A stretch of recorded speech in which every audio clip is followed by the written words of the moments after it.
बच्चों, स्वागत है आपके अपने परिवार आईएएस विद अरिहंत में। मैं अमित कुमार चर्चा कर रहा हूं मैं आपके साथ ज्योग्राफी पर। और अरिहंत की तरफ से जो बेहतरीन एक श्रृंखला आपके लिए चलाई गई है प्रीलिम्स पॉसिबल में, आइए उसका करते हैं शुरुआत। तो बच्चों सुने कि हम जो चर्चा कर रहे हैं ज्योग्राफी पर, उसके लिए आप इस बुक को मार्केट से परचेस कर सकते हैं, क्योंकि जो भी पॉइंट मैं आपको पढ़ा रहा हूं, जो भी डिस्कशन कर रहा हूं, वो सभी बिंदु इस बुक के अंदर दिए गए हैं। इस बुक की खासियत क्या है कि हम इस बुक को क्यों मार्केट से परचेस करें, कि मेन बात यह है बेटा कि chapter wise topic wise division किया गया है हर बिंदु का, हर टॉपिक का, ताकि आप बेहतर तरीके से अपनी चीजों को और बेहतर कर सके। इस बुक की खासियत जो है, सबसे सबसे बेस्ट बात जो इस बुक की मुझे लगती है, वो बात यह है कि इसमें 1990 से लेकर 2023 तक के जितने भी प्रश्न हैं, वो सभी प्रश्न इसमें दिए गए हैं। और मेन बात यह है कि उसको रिपीट नहीं किया गया है, कि जो क्वेश्चन इंपॉर्टेंट है उसको लिया गया है और एक क्वेश्चन को एक बार लिया गया है चैप्टर में, चैप्टर से रिलेटेड, और उसके रिलेटेड जो मेन पॉइंट बनते हैं उन पॉइंट के लिए अलग से आपके लिए नॉलेज प्लस दिया गया है, ताकि आप इधर उधर ना जाएं। सभी बिंदु आपको वहां पर मिल जाएंगे टिपिकल प्रश्नों के लिए, और 4500 प्लस प्रश्न इसमें आपको मिलेंगे, जाकि आप अपनी बेहतर तैयारी और अच्छी तरीके से कर सकते हैं। अब बात आती है कि सिर्फ ये एक ही बुक है, नहीं बेटा, कंप्लीट पूरा आपको पैकेज मिलेगा। अगर आप प्रीलिम्स की तैयारी कर रहे हैं और पहली बार में अगर प्रीलिम्स पार करना चाहते हैं, तो आप अरिहंत की प्रीलिम्स पॉसिबल के नाम से भारतीय इतिहास, भूगोल, भारत एवं विश्व का भूगोल, भारतीय राज्य व्यवस्था, भारतीय अर्थव्यवस्था और सामान्य विज्ञान की सभी बुक आपको मार्केट से मिल जाएंगी। इसको आप मार्केट से भी परचेस कर सकते हैं और अपने नजदीक, अपने आसपास जो दुकान हो वहां से भी परचेस कर सकते हैं, या ऑनलाइन भी आप इस बुक को अपने घर ऑर्डर कर सकते हैं। चलिए शुरुआत करते हैं श्रृंखला की। जहां पर हमने क्लास को कल रोका था, उसके आगे क्लास को लेकर चलते हैं। ये रहा आज का आपका पहला प्रश्न, जहां पर हमने क्लास रोकी थी कि ये प्रश्न जो है आपका यूपी मेंस 2002 का ये प्रश्न है, जो आपसे मैं डिस्कशन करने जा रहा हूं। तो जल्दी से बताएंगे कि इसका सही और सटीक आंसर क्या होगा। तो आपसे पूछ रहा है निम्नलिखित में से वायुमंडल के स्तरों एवं उनके अभिलक्षणों के सुमेलन से सही मेल करना है कि कौन सा सही और सटीक बनता है। आपके क्षोभ मंडल मौसम संबंधी घटनाओं से जुड़ा हुआ है, समताप मंडल ओजोन परत से रिलेटेड है, आयन मंडल पृथ्वी की सतह की और परावर्तित रेडियो तरंगे हैं, जो भी कोई चीज आती है उनसे आकर टकरा कर रख हो जाती है, मध्य मंडल है, ध्रुव ज्योति के अंतर्गत आता है। तो कल इस पर काफी विस्तार से चर्चा करी थी, तो जल्दी से बताएंगे इसका सही और सटीक आंसर क्या होगा।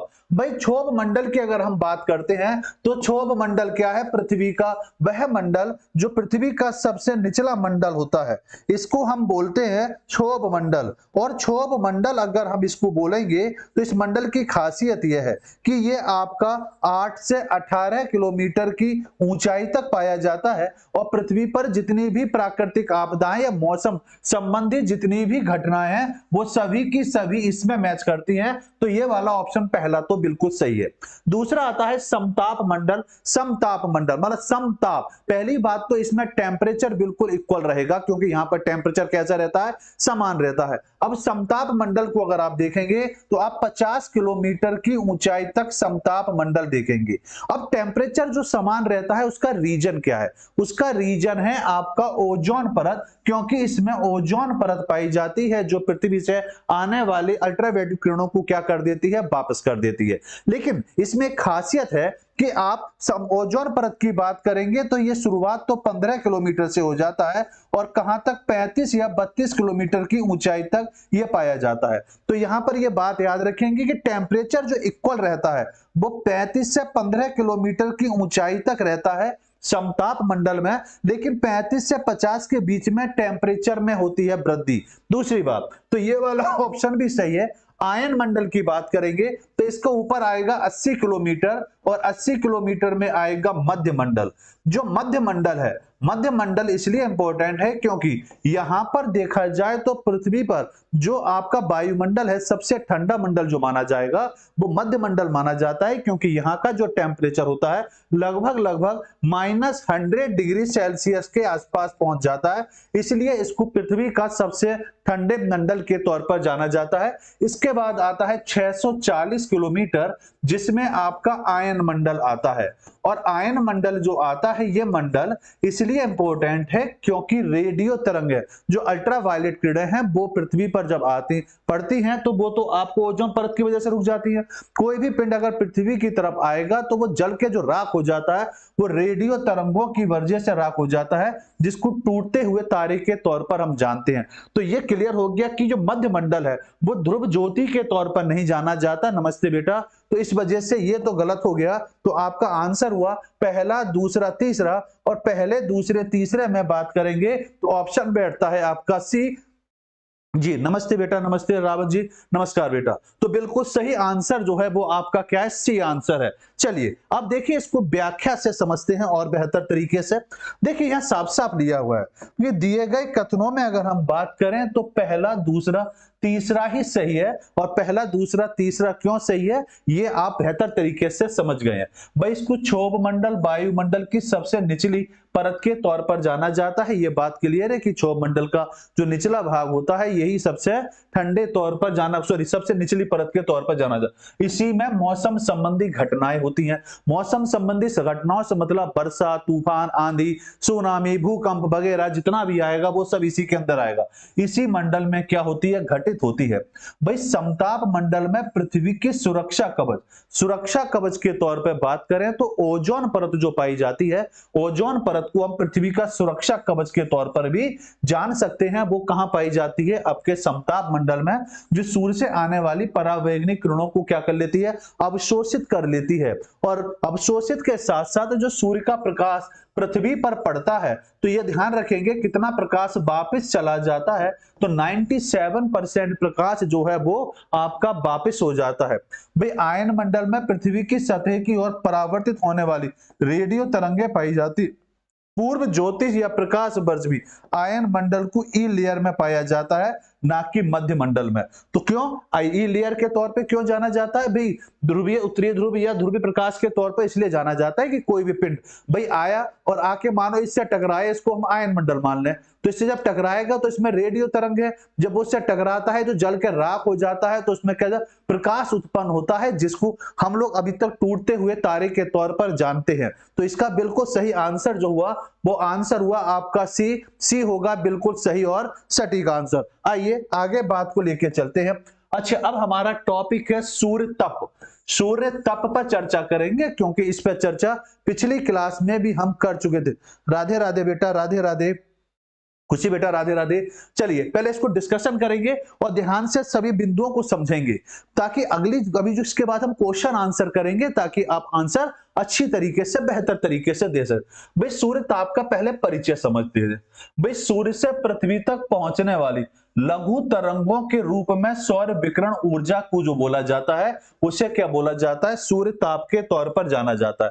भाई सूर्य का जो प्रकाश है, सूर्य का प्रकाश पृथ्वी तक जो आता है तो उसमें लघु तरंगों के रूप में, छोटे छोटे कणों के रूप में जो परावर्तित होता है, प्रकाश का जो होता है, प्रकाश धूल कणों के माध्यम से वायुमंडल में फैलता है। और ये हमने कल की क्लास में सीखा था कि पृथ्वी पर प्रकाश जो है सभी जगह समान रूप से नहीं पहुंचता। क्यों नहीं पहुंचता, इसका रीजन यह है क्योंकि पृथ्वी पर, भाई पृथ्वी की आकृति जो है वो जियोड आकृति है। इस आकृति की वजह से प्रकाश हर जगह समान रूप से नहीं पहुंचता, सिर्फ भूमध्य रेखा पर या इक्वेटर या विषुवत रेखा पे कह सकते हैं, जहां प्रकाश लंबवत पड़ता है। प्रकाश को अगर हम बेहतर तरीके से समझें, भाई मान लें कि ये पृथ्वी है, अब पृथ्वी के बीचों बीच जो लाइन आएगी बेटा उसको हमने इक्वेटर कह दिया, भूमध्य रेखा कह दिया, जो 0 डिग्री अक्षांश रेखा के नाम से जानी जाती है। इसी तरह अगर हम यहां पर एक रेखा खींचे जो 23.5 डिग्री कर्क रेखा के नाम से जानी जाएगी और 23.5 डिग्री मकर रेखा के नाम से जानी जाएगी। पहले यहां तक प्रकाश को हम समझेंगे। यहां तक अगर प्रकाश की बात करते हैं तो प्रकाश जो होता है भाई यहां से लेकर 0 डिग्री से 23.5 डिग्री कर्क रेखा और 23.5 डिग्री मकर रेखा के मध्य प्रकाश हमेशा लंबवत पड़ता है। मतलब कि पृथ्वी पर इन 2 डिग्रियों के बीच में जितने भी देश पाए जाएंगे वहां पर हमेशा गर्मी रहती है, मौसम में बदलाव नहीं होता, थोड़ा बहुत हम बदलाव मान सकते हैं, लेकिन यहाँ पर जितने भी देश हैं उन सभी देशों में गर्मी रहती है, या जो क्षेत्र किसी भी देश का पड़ता है वहां पर अधिकांश तौर पर गर्मी पाई जाती है। क्यों? क्योंकि यहाँ पर सूर्य का प्रकाश लंबवत पड़ता है। लेकिन जैसे ही हम 23.5 डिग्री से ऊपर 66.5 डिग्री पर पहुंचते हैं, भाई अंटार्कटिक कह लो या इसको अटलांटिक के तौर पर जाना है, तो यहां पर जो प्रकाश होता है बेटा, यह प्रकाश तिरछा होना शुरू हो जाता है। तो यहां पर 23.5 डिग्री से ऊपर और 66.5 डिग्री के मध्य प्रकाश कैसा हो जाता है? तिरछा हो जाता है। इसीलिए हम पृथ्वी के जितने भी उत्तर की ओर देशों में जाएंगे या पृथ्वी के जितने भी दक्षिण में जाएंगे, आप देखेंगे कि देश अधिकांश तौर पर ठंडे पाए जाते हैं। क्यों? क्योंकि यहां पर प्रकाश तिरछा पड़ता है। आपने देखा होगा सर्दियों में परछाई बनती है। क्यों? क्योंकि प्रकाश तिरछा पड़ता है, लेकिन गर्मियों में परछाई नहीं बनती। क्यों? क्योंकि सूर्य का प्रकाश लंबवत पड़ता है, सीधा पड़ता है, इसलिए प्रकाश की तौर पर परछाई आपकी या किसी भी वस्तु की नहीं बनेगी। तो यह बात क्लियर। अब सौर स्थिरांक क्या होता है इसको समझते हैं। सौर स्थिरांक की अगर हम बात करते हैं, सौर स्थिरांक पृथ्वी की इकाई सतह पर सूर्य से प्राप्त ऊर्जा को कहा जाता है। पृथ्वी की सतह पर जो सूर्य का प्रकाश पड़ता है उसको क्या कहा जाता है? उसे कहा जाता है सौर स्थिरांक। वायुमंडल की ऊपरी सतह पर प्राप्त जो होती है बेटा, वो होती है 1.94 कैलोरी प्रति वर्ग मिनट के तौर पर यह काउंट की जाती है। तो ये यूनिट याद रखेंगे कि जो आपका सौर स्थिरांक होता है, सौर स्थिरांक किसे कहते हैं? कि सूर्य का प्रकाश जब पृथ्वी की सतह पर पड़ता है उसके द्वारा जो एनर्जी प्राप्त होती है किसी भी ग्रह को, लेकिन यहां बात पृथ्वी की जा रही है, तो पृथ्वी पर या ग्रह पर जो एनर्जी मिलती है सूर्य के द्वारा उसको क्या बोला जाता है? उसको सौर स्थिरांक कहा जाता है। और इसकी अगर हम इकाई करेंगे तो पृथ्वी पर जो पड़ती है वो 1.94 कैलोरी प्रति वर्ग सेंटीमीटर प्रति मिनट में। ये यूनिट याद रखेंगे क्योंकि यूपी के एग्जाम में यूनिट अधिकांश तौर पर पूछी जाती है। फिर आता है वार्षिक सूर्यताप। वार्षिक सूर्यताप मतलब पूरे वर्ष भर सूर्य का जो प्रकाश पड़ता है उसको हम वार्षिक सूर्यताप के तौर पर संबोधित करते हैं। यहां पर देखें 3 जनवरी और 4 जुलाई की अपेक्षा अधिक होता है। ये रीजन क्या होता है, इस पॉइंट को समझने की जरूरत है कि 3 जनवरी और 4 जुलाई क्या कह रहा है। भाई 3 जनवरी 4 जुलाई का मतलब क्या है बेटा? जब भी हम आगे महाद्वीप पढ़ेंगे तो वहां पर एक महाद्वीप आप पढ़ेंगे ऑस्ट्रेलिया। आपने देखा होगा कि 21 मार्च, एक डेट याद रखेंगे 21 मार्च, और एक होती है बेटा 23 सितंबर। ये 2 डेटें आप याद रखें। आपने देखा होगा हमारे यहाँ अब धीरे धीरे गर्मी पड़नी स्टार्ट हो रही है, लेकिन वास्तविक तौर पर देखा जाए तो गर्मी का जो समय शुरू होता है वो समय जो शुरू होता है वो होता है 21 मार्च के बाद। 21 मार्च के बाद सूरज जो है पृथ्वी के उत्तरायण चला जाता है, या हम यह कह सकते हैं कि पृथ्वी का जो नॉर्थ पोल है ये नॉर्थ पोल सूर्य की तरफ मूव कर जाता है। इसलिए सूर्य का जो प्रकाश है वो किस क्षेत्र पर ज्यादा पड़ता है? इस वाले क्षेत्र पर सूर्य का प्रकाश पड़ता है सीधा लंबवत, लेकिन साउथ वाले क्षेत्र पर नहीं पड़ता। अब ध्यान से समझेंगे, यहां लिखा है 4 जुलाई। 4 जुलाई का मतलब क्या है? भाई 4 जुलाई को सूर्य पृथ्वी के सबसे दूरी पर होता है, तो अधिकतम दूरी पर होता है। तो अधिकतम दूरी पर होता है, एक तो उसके अनुसार सूर्य वार्षिक तापमान के तौर पर जाना जाएगा। जब सूर्य पृथ्वी से अधिकतम दूरी पर होता है उस दौर में भारत में गर्मी पड़ रही होती है।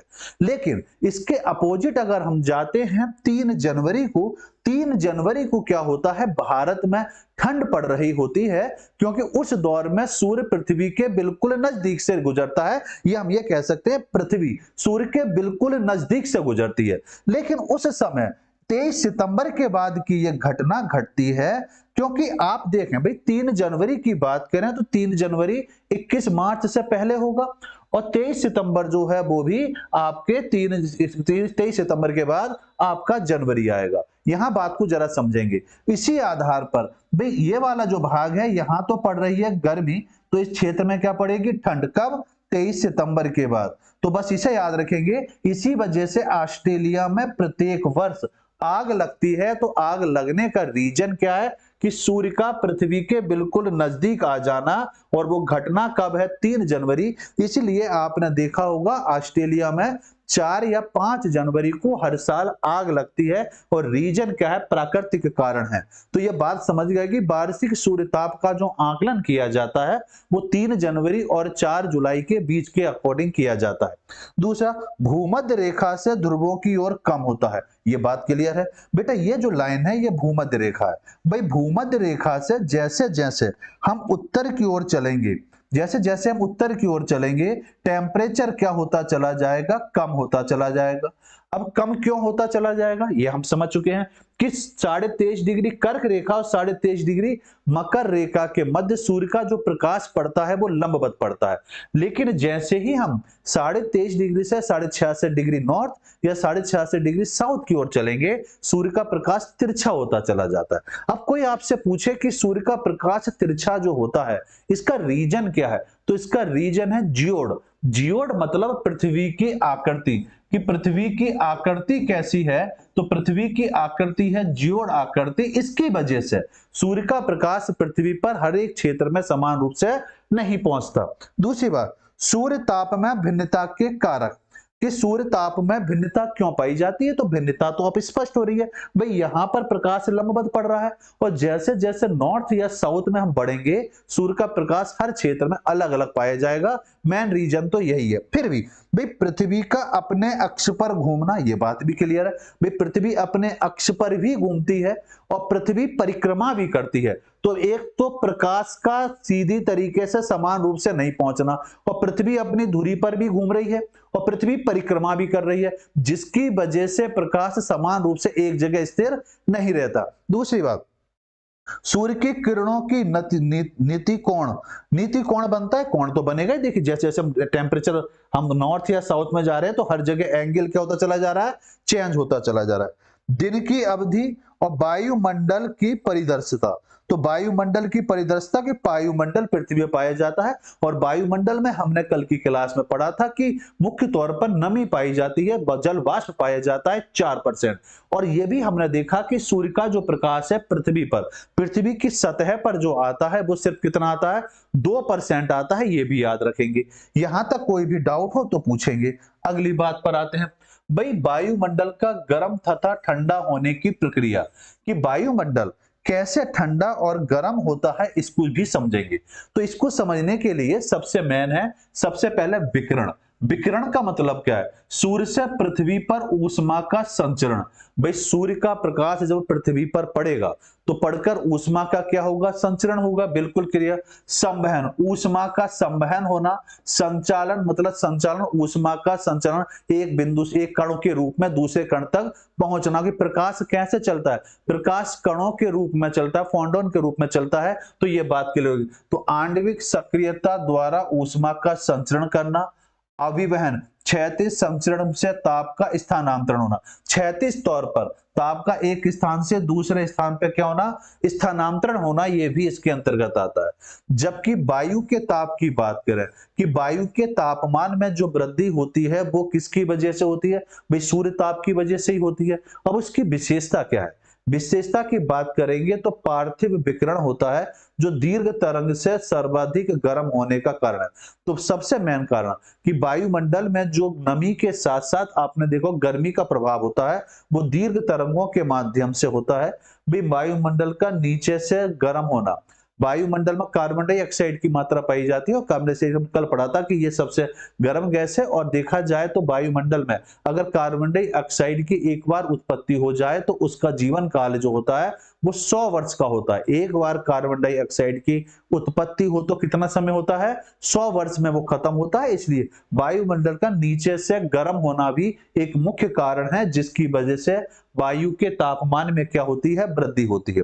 अब प्रभावित करने वाले कारक कौन कौन से कारक हैं जिसकी वजह से जो आपका वायु ताप है वो अधिक गर्म होता है? एक तो है अक्षांश ऊंचाई समुद्र से दूरी। जो पृथ्वी पर अक्षांश रेखाएं, ये अक्षांश रेखाएं मेन उत्तरदायी हैं। उत्तरदायी कैसे हैं? क्योंकि अभी अभी हमने समझा कि कि बेटा 23.5 डिग्री तक तो प्रकाश लंबवत पड़ रहा है और उसके बाद प्रकाश क्या होता चला जा रहा है, तिरछा होता चला जा रहा है। तो अक्षांश की महत्वपूर्ण भूमिका के तौर पर और ऊंचाई और समुद्र की दूरी के आधार पर, क्योंकि जहां भी टेम्परेचर बनेगा, वर्षा जो बनती है वहां ताप और दाब का अपना महत्व होता है। भाई जहां वर्षा होनी चाहिए वहां के लिए समुद्र में ताप बनता है और जिस स्थान पर वर्षा होगी मौसम गर्म रहता है, वहां पर दाब की क्या होती है, वृद्धि होती है। इसी तरह वायु की सहिता इसके अंतर्गत आएगी, ढाल का स्वभाव इसके अंतर्गत आएगा। भाई ढाल जो होते हैं, पहाड़ों पे जो ढाल होते हैं, ये इसके अंतर्गत आएगा। स्थल एवं जल का स्वभाव इसके अंतर्गत आएगा। धरातल के गुण और महासागरीय धाराएं जो हैं, ये सभी बिंदु इसके अंतर्गत आते हैं। आइए आगे और लेकर चलते हैं। अब आते हैं सौर विकिरण या सौर ताप संबंधी प्रक्रम क्या होता है। इसमें एक पॉइंट आया अल्बिडो। अल्बिडो किसे कहा जाता है? अल्बिडो का मतलब है कि किसी सतह से परावर्तित सौर विकिरण की जो मात्रा होती है, उस मात्रा को क्या बोला जाता है? अल्बिडो के तौर पर जाना जाता है। यहां पर देखेंगे कि आधार सतह की बनावट, भाई जिस सतह पर यह विकिरण की मात्रा बनेगी वो मात्रा किस पर निर्भर करती है? जिस आधार है उस आधार की सतह की जो बनावट है उसके आधार पर, संरचना पर और सतह के रंग पर निर्भर करती है कि उसका अल्बिडो क्या बनता है। रुद्धोष्म तापक्रम की अगर हम बात करें तो रुद्धोष्म तापक्रम क्या होता है? तो रुद्धोष्म तापक्रम को अगर हम देखें तो रुद्धोष्म तापक्रम जो बनता है वो क्या होता है और इसको कैसे समझने की जरूरत है। देखिए बात को जरा समझेंगे। यहां पर अगर हम देखें तो ये आता है रुद्धोष्म तापक्रम बिना किसी बाह्य माध्यम से ऊष्मा प्राप्त करने या देने से ताप में जो परिवर्तन होता है उसे क्या बोला जाता है? रुद्धोष्म तापक्रम के तौर पर जाना जाता है। परिवेश के साथ बिना ऊष्मा विनिमय के ताप में क्या होता है? परिवर्तन होता है। अब जो परिवर्तन होता है वो तापमान का व्युत्क्रमण के अंतर्गत आता है। व्युत्क्रमण के अंतर्गत क्या होगा? एक धरातलीय व्युत्क्रमण होगा, एक संपर्कीय व्युत्क्रमण होगा और उच्च धरातलीय व्युत्क्रमण इनके अंतर्गत आएगा। अब धरातलीय क्या होगा? भाई धरातलीय जो होगा वो अधिक ठंडे स्थानों पर रात्रि के तौर पर बनेगा। भाई शीत कटिबंध के ठंडे स्थानों पर सर्दियों में या रात्रियों में जो उपस्थिति उत्पन्न होती है वो धरातलीय व्युत्क्रम के तौर पर जानी जाती है। जबकि संपर्कीय किसी के संपर्क में ऐसी स्थिति जो शीतोष्ण चक्रवातों के बागात क्षेत्रों में उपस्थित होती है, जो चक्रवात आते हैं, तूफान आते हैं, उनके द्वारा जो बनता है वो संपर्कीय व्युत्क्रमण के तौर पर जाना जाता है। जबकि उच्च धरातलीय व्युत्क्रम जो उच्च स्थान पर बनता है, इसकी विशेषता क्या है? विशेषता को अगर देखें तो विशेषता धरातल की नीचे की वायु ठंडी तथा ऊपर की वायु क्या होती है? गर्म होती है। ये बात को, धरातल के नीचे की वायु ठंडी जबकि ऊपर की वायु क्या होती है? गर्म होती है। अनुकूल दशाएं सर्दियों में मेघ विहीन लंबी रातें, शांत वायु और ध्रुवीय प्रदेशों में ऐसा आप महसूस कर सकते हैं। आगे आते हैं। आगे अगर हम समझें, अच्छा ये दोबारा है, आगे आते हैं। अब आया आपके सामने पहला प्रश्न। अब देखते हैं इस क्वेश्चन का सही और सटीक आंसर सबसे पहले कौन देगा। पहला क्वेश्चन आपके सामने आ चुका है, जल्दी से आंसर देंगे। यूपी पीसीएस प्री 2022 का ये प्रश्न है और इस प्रश्न का दीजिए आंसर। प्रश्न यह है कि पृथ्वी का वायुमंडल निम्नलिखित में से मुख्यतः किसके द्वारा तप्त होता है? मतलब जो गर्म होता है, तप्त होता है, टेम्परेचर जो बढ़ता है वो मूलतः किसके द्वारा बनता है? लघु तरंग विकिरण के माध्यम से, परावर्तित सौर विकिरण के माध्यम से, दीर्घ तरंग पार्थिव स्थलीय विकिरण के माध्यम से या प्रकीर्ण या सौर विकिरण के माध्यम से। अभी आपके साथ डिस्कशन करा है तो जल्दी से बताएंगे कि इसका सही और सटीक आंसर क्या बनेगा क्वेश्चन नंबर फर्स्ट का। देखते हैं सबसे पहले आंसर कौन इस क्वेश्चन का देता है। तो देखिए पृथ्वी पर अगर हम बात करें तो वायुमंडल में मुख्यतः जो तप्त बनता है वो मूलतः जो बनता है वो दीर्घ तरंगे पार्थिव स्थलीय विकिरण के माध्यम से बनता है। देखिए डिस्कशन जो करा जा रहा है जिस बिंदु को उसको बड़ा ध्यान से समझेंगे क्योंकि क्वेश्चन वहीं से आपके लिए बनेंगे। ठीक, तो पृथ्वी के वायुमंडल की अगर हम बात करें तो वायुमंडल में दीर्घ तरंग पार्थिव स्थल जो होता है मूलतः इसके लिए उत्तरदायी होता है। चलिए आइए व्याख्या को अगर हम देखें तो बिल्कुल क्लियर हो गया कि सर आंसर जो है इसका सी इसका बिल्कुल सही आंसर है। भाई पृथ्वी का वायुमंडल पृथ्वी से प्राप्त होने वाली दीर्घ तरंग या स्थलीय विकिरण से गर्म या तप्त होता है, तब मतलब टेम्परेचर में वृद्धि होती है। भाई पृथ्वी को प्राप्त होने वाला सूर्य ताप लघु तरंगों के रूप में होता है। देखिए अभी डिस्कस करा था कि ये किस रूप में पाया जाता है, ये लघु तरंगों के रूप में पाया जाता है, जबकि पृथ्वी द्वारा विकिरित ताप दीर्घ तरंगों के रूप में होता है, दीर्घ तरंगों के रूप में प्राप्त होता है विकृत तौर पर, और सूर्य का जो प्रकाश मिलता है वो लघु तरंगों के रूप में मिलता है।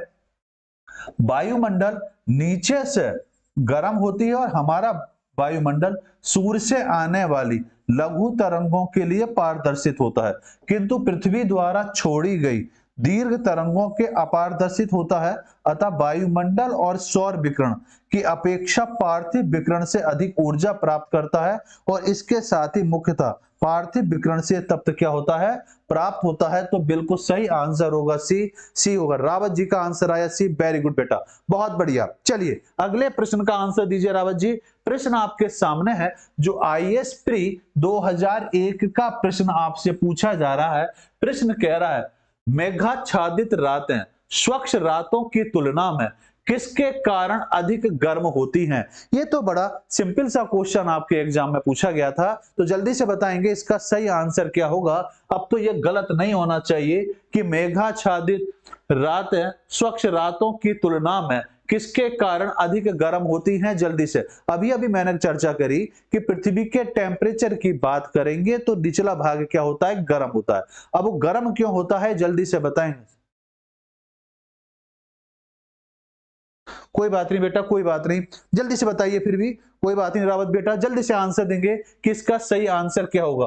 भाई ग्रीन हाउस प्रभाव होगा, ओजोन परत में अपक्षय होगा, या आपतन होगा, या स्थलीय विकिरण इसके अंतर्गत आएगा। तो जल्दी से सभी लोग आंसर देंगे जो है लाइव, और फटाफट देंगे इसका सही आंसर। देखिए भाई मेघाच्छादित रातें हैं, अब यहां से वायु टेम्परेचर अगर उठता है तो वो यहां पर क्या होगा, वो यहां से बाहर नहीं निकल पाया, तो स्थलीय विकिरण जो होगा वो इसका होगा राइट आंसर। तो सही और सटीक आंसर जो बनेगा वो बनेगा आपका डी, क्योंकि भाई बादलों की वजह से बाष्प जो है, नमी जो गर्मी जो है वो बाहर नहीं निकल पाती। सीधी नॉर्मल भाषा में बात करें तो यहाँ पर टेम्परेचर ऑटोमेटिक बन जाएगा, और इसी को कहा जाता है कि मैदान में समुद्र में जो होता है, भाई समुद्र में इस कंडीशन में ताप बढ़ता है और यहां पर मैदान में दाब बनता है, यही कहलाता है। और ऐसी कंडीशन होने पर ही उस क्षेत्र में क्या होती है, बरसात होती है। तो इसका सही आंसर होगा डी होगा इसका सही और सटीक आंसर।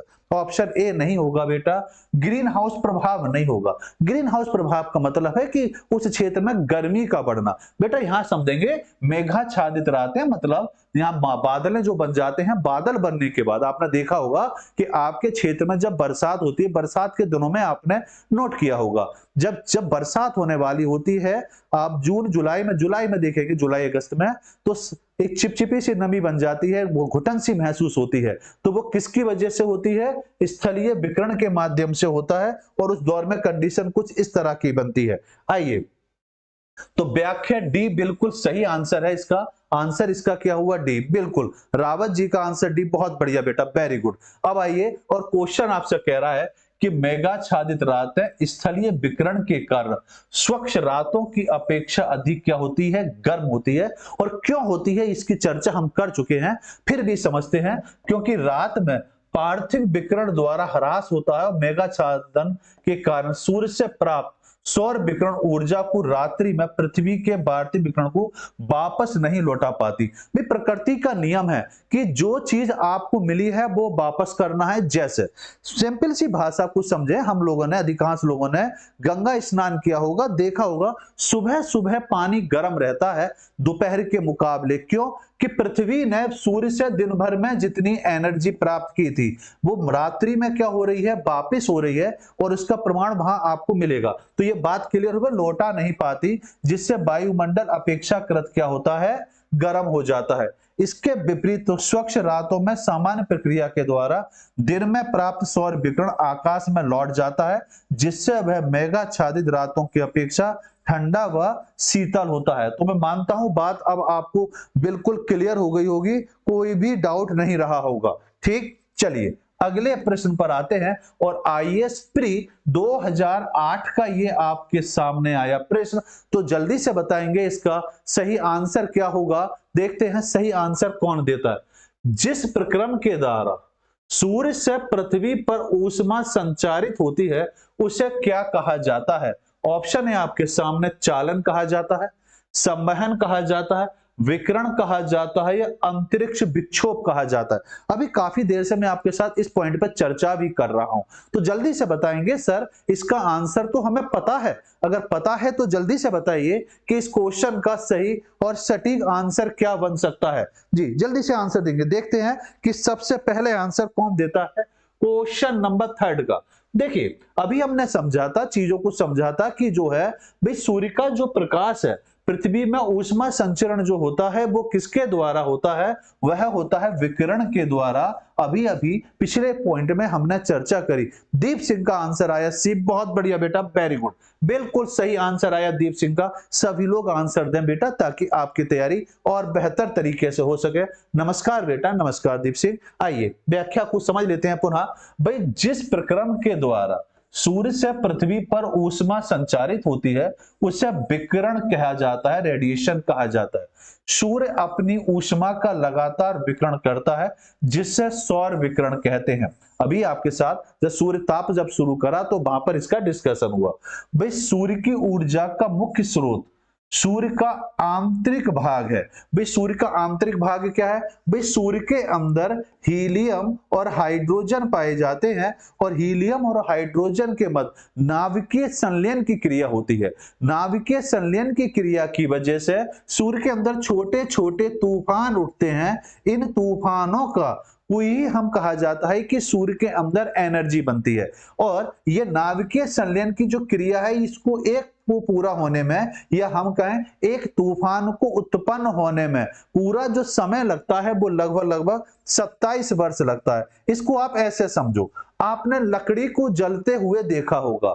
जब लकड़ी जलती है तो उसके साइड साइड गोले चलते रहते हैं, हाँ या ना, देखा है। लकड़ी को जब जलाते हैं तो उसके साइड में हल्के हल्के से गोले चलते रहते हैं जिसकी वजह से लकड़ी आगे की ओर जलती रहती है। ऐसा ही सूर्य के अंदर होता है। भाई एक नाभिकीय संलयन हुआ और नाभिकीय संलयन के बाद ये प्रोसेस पूरा घूमता रहता है और एक 27 वर्ष के बाद इसमें पुनः विस्फोट हो जाता है और पुनः एक एनर्जी बन जाती है, जिसकी वजह से सूर्य की सतह का जो टेम्परेचर है वो तो लगभग 6000 डिग्री सेल्सियस के आसपास बना रहता है और ये तूफान जो है इनका टेम्परेचर लगभग 1500 डिग्री सेल्सियस के आसपास बना रहता है। अब यहां बात को समझे तो ये बात तो क्लियर हो गई कि सूर्य में ऊर्जा मुख्य स्रोत सूर्य के आंतरिक भाग में होता है, जिसमें अत्यधिक दाब और उच्च तापमान के कारण नाभिकीय फ्यूजन होता है, जिसमें हाइड्रोजन का हीलियम में रूपांतरित होता रहता है। भाई हाइड्रोजन किस में चेंज होने लगता है, हीलियम में चेंज होने लगता है। आपने तारों को देखा होगा कि कुछ तारे ज्यादा चमकते हुए दिखाई देते हैं, कुछ तारे कम चमकते हुए दिखाई देते हैं। तो जो तारे ज्यादा चमकते हुए आपको दिखाई देंगे तो यहाँ हाइड्रोजन किस में कन्वर्ट हो रहा है, हीलियम में।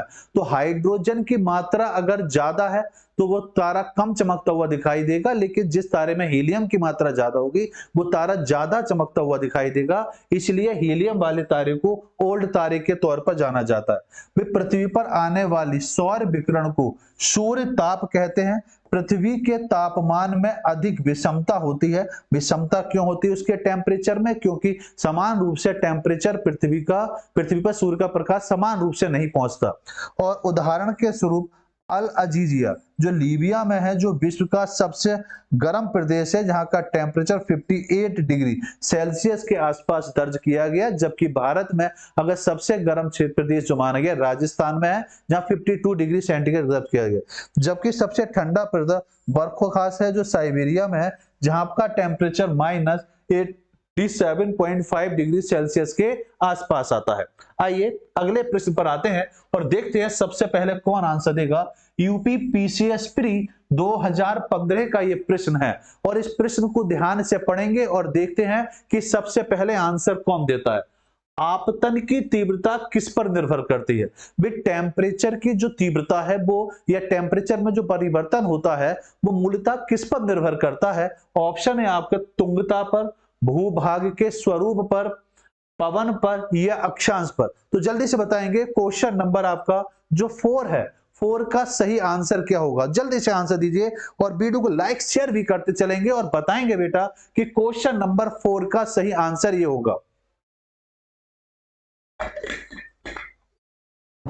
जी बेटा जल्दी से आंसर देंगे।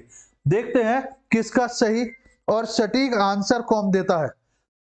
देखिए यहां पर अगर देखें तो आपतन की तीव्रता किस पर निर्भर करेगी? पृथ्वी के अक्षांश पर निर्भर करेगी।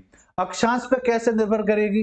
भाई पृथ्वी है, पृथ्वी पर ये जो काल्पनिक रेखाएं खींची जाती हैं इन्हीं को अक्षांश कहा जाता है। भाई 0 डिग्री, 1 डिग्री, 2 डिग्री और ऐसे मान लो हम यहाँ 23.5 डिग्री तक आते हैं और इधर साउथ में भी हम 23.5 डिग्री तक आते हैं।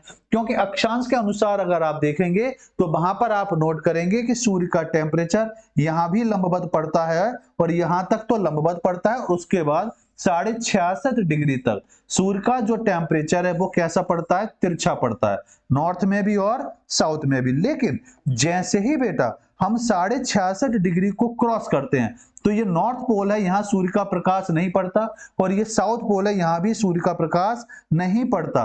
तो ये इसी रीजन है कि आपतन की तीव्रता जो निर्भर करती है वो किस पर निर्भर करती है? अक्षांश पर निर्भर करती है और दिन रात की अवधि समान होती है। कहां पर? यहां पर भूमध्य रेखा पर दिन रात की अवधि समान रूप से पाई जाती है क्योंकि सूर्य का प्रकाश यहाँ लंबवत हमेशा ही पड़ेगा, चाहे सूर्य नॉर्थ में हो या साउथ में हो। तो इसका सही आंसर होगा डी। और डी देखिए सभी बच्चों ने आंसर दिया, रावत जी ने आंसर दिया, दीप सिंह ने आंसर दिया, बहुत बढ़िया। बाकी बच्चे भी आंसर देते हुए चले। तो ये बात क्लियर हो गया कि बेटा आंसर तो इसका डी ही है। भाई सूर्य के आपतन की तीव्रता अक्षांश पर निर्भर करती है और अक्षांश पर क्यों निर्भर करती है ये भी क्लियर है। अब यहां पर देखें, धरातल पर प्राप्त सूर्य ताप की मात्रा भूमध्य रेखा से ध्रुवों की ओर कम होती है। बिल्कुल सीधी बात है भाई, जैसे जैसे ध्रुवों की ओर चलेंगे प्रकाश तिरछा होता चला जा रहा है और किंतु प्रत्येक अक्षांश पर प्राप्त सूर्य ताप की मात्रा में भी कालिक परिवर्तन होता है। बिल्कुल परिवर्तन होगा क्योंकि हर डिस्टेंस के बाद उसके टेम्परेचर में क्या होता है? परिवर्तन स्वाभाविक तौर पर दिखाई देता है। इसी तरह सूर्य ताप की सर्वाधिक मात्रा भूमध्य रेखा के निकट दिखाई देगी क्योंकि पृथ्वी का जो सेंटर है भाई भूमध्य रेखा है। अभी हमने डिस्कशन करा कि सूर्य यहाँ तो लंबवत हमेशा ही चमकेगा, चाहे नॉर्थ पोल में सूर्य रहे या साउथ पोल में रहे, क्योंकि यहाँ पर दिन रात की अवधि क्या रहती है? समान रहती है। क्योंकि जब दिन और रात समान रूप से पाया जाएगा तो कंफर्म है टेम्परेचर भी लगभग एक जैसा ही रहेगा। सूर्य की किरणों का लगभग लंबवत होता है और भूमध्य रेखा में ध्रुवों और सूर्य ताप की मात्रा तीव्र गति से कम होती है। ध्रुवों पर भूमध्य रेखा का केवल 40% सूर्य ताप ही प्राप्त होता है। सूर्य ताप मतलब पृथ्वी पर सूर्य का जो प्रकाश पड़ता है उसको हम बोलते हैं सूर्य ताप के तौर पर काउंट किया जाता है। चलिए अगले प्रश्न का आंसर आप में से कौन सबसे पहले देगा? यूपी पीसीएस प्री 2021 का यह प्रश्न आपसे डिस्कशन किया जा रहा है अरिहंत की तरफ से प्रीलिम्स पॉसिबल में। तो जल्दी से बताएंगे कि इस क्वेश्चन का सही आंसर क्या है कि निम्नलिखित में से कौन अन्य तीनों की तुलना में ज्यादा सूर्य की रोशनी परावर्तित करता है? सूर्य की रोशनी को सबसे ज्यादा कौन परावर्तित करेगा? रेत का रेगिस्तान, धान की खेती की भूमि, ताजा बर्फ से ढकी भूमि या प्रेरी भूमि या समशीतोष्ण के तौर पर हम जिसको जानते हैं। तो जल्दी से बताएंगे कि इसका सही आंसर क्या होगा। क्वेश्चन नंबर आपके सामने है बेटा 5 का दीजिए सही और सटीक आंसर कि इसका सही और सटीक आंसर ये वाला रहेगा। क्वेश्चन नंबर जल्दी से आंसर देंगे, क्वेश्चन नंबर डाल के जवाब देंगे कि इस क्वेश्चन का सही और सटीक आंसर ये रहेगा। जी जल्दी से आंसर देंगे। बहुत बढ़िया, बेहतरीन आंसर, दीप सिंह ने आंसर दिया, बहुत बढ़िया, बिल्कुल सही बात। क्योंकि 80 से 85% सूर्य के प्रकाश का जो परावर्तन होता है वो हमेशा जो होता है, आपने देखा होगा, नॉर्थ पोल और साउथ पोल पर ही स्पष्ट तौर पर दिखाई देता है। तो बिल्कुल सही आंसर होगा ताजा बर्फ से ढकी भूमि जो होगी, यहीं पर यह स्पष्ट तौर पर दिखाई होता है, क्योंकि सूर्य का प्रकाश यहाँ परावर्तन क्योंकि यहाँ कम होगा। सूर्य का प्रकाश ये भी याद रखेंगे कि जो ताजा बर्फ होगी या बर्फ पर अभी प्रकाश डाल के देखें तो वहां पर प्रकाश कम से कम परावर्तन होता है और क्षेत्रों के मुकाबले। तो बिल्कुल सही आंसर होगा आपका क्या, सी इसका बिल्कुल राइट आंसर होगा। देखिए व्याख्या को जरा समझते हैं, बिल्कुल सही आंसर है आपका सी। भाई देखें तो ताजा बर्फ से ढकी भूमि अन्य तीनों की तुलना में ज्यादा सूर्य की रोशनी क्या करती है, परावर्तित करती है। इसके द्वारा 80 से 85% सूर्य के प्रकाश का क्या होता है, परावर्तन होता है, जबकि अन्य विकल्पों में प्रकाश का परावर्तन इससे कम होता है। भाई रेत का रेगिस्तान सूर्य की रोशनी को अधिक मात्रा में क्या कर लेता है, अवशोषित कर लेता है अपने ऊपर, परंतु इसका परावर्तन धीरे धीरे होता है। भाई रात्रि में आकाश स्वच्छ होने के कारण रेगिस्तानी क्षेत्रों में तापमान में अधिक गिरावट दिखाई देती है। ठीक भाई, धान की खेती भूमि पर प्रेरी भूमि समशीतोष्ण क्षेत्र में भी पार्थिव विकिरण बाधित होता है। क्यों होता है, क्योंकि समशीतोष्ण क्षेत्र पाया जाता है। भाई धान की खेती भू आर्द्र युक्त होती है और अतः सूर्य की रोशनी का परावर्तन ऐसे क्षेत्रों में अनुकूल नहीं हो पाता, और धरातल के समीप विद्यमान आर्द्र परावर्तन को ये क्या करता है, बाधित करता है। तो इसका सही आंसर जो हुआ वो आंसर क्या होगा आपका, सी होगा इसका सही और सटीक आंसर। बहुत बढ़िया, वेरी गुड बेटा। चलिए अगले प्रश्न का आंसर दीजिए, देखते हैं सबसे पहले कौन देता है। यूपी पीसीएस प्री 2010 का प्रश्न है, 2010 का प्रश्न है, और देखते हैं सबसे पहले कौन आंसर देगा। तापीय भूमध्य रेखा कहां पाई जाती है।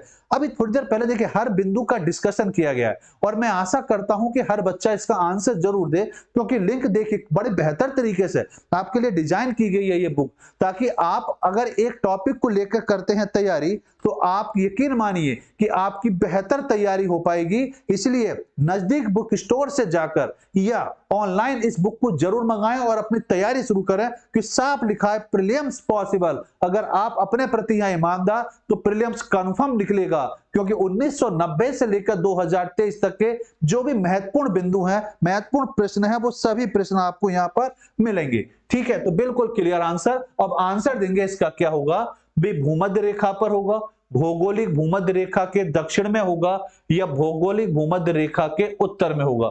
तो बिल्कुल क्लियर, तापीय भूमध्य रेखा कहां पाई जाती है, तो तापीय भूमध्य रेखा जो पाई जाएगी भौगोलिक भूभाग के मध्य रेखा के उत्तर में पाई जाएगी, क्योंकि इसका डिस्कशन अभी क्या दीप सिंह ने आंसर दिया है बेटा, ए आंसर दिया आपका, अड्डे ने आंसर दिया आंसर सी। बिल्कुल एक आंसर, बिल्कुल बहुत बढ़िया, बिल्कुल सही आंसर आया कि सर आंसर जो होगा इसका क्या होगा, सी इसका बिल्कुल राइट आंसर होगा। आइए देखिए बात को जरा और बेहतर तरीके से समझने की कोशिश करते हैं।